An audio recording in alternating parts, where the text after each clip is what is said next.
परमेश्वर स्वयं हर चीज के बीच में रहेनी। हर चीज पर शासन करे वाला परमेश्वर ही बानी।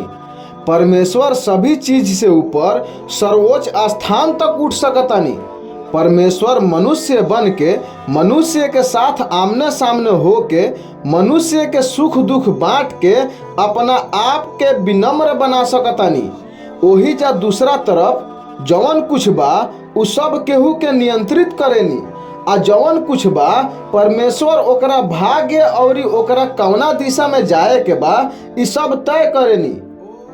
एकरा अलावा परमेश्वर संपूर्ण मानव जाति के भाग्य और मानव जाति के दिशा के पथ प्रदर्शन करेनी।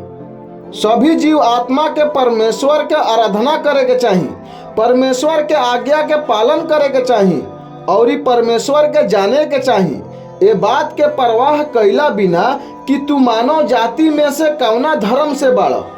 परमेश्वर में विश्वास कैला से, परमेश्वर के अनुसरण कैला से, परमेश्वर के आदर कैला से, परमेश्वर के शासन स्वीकार कैला से, अपना भाग्य के खातिर परमेश्वर के व्यवस्था के स्वीकार कैला से और दूसरा के भलाई कैला से परमेश्वर बहुत प्रसन्न होखेनी और ओकर पूरा पूरा अच्छा बदला देवेनी। जवन इंसान दूसरा के साथे भलाई करेला परमेश्वर ओकरा साथे भलाई करेनी।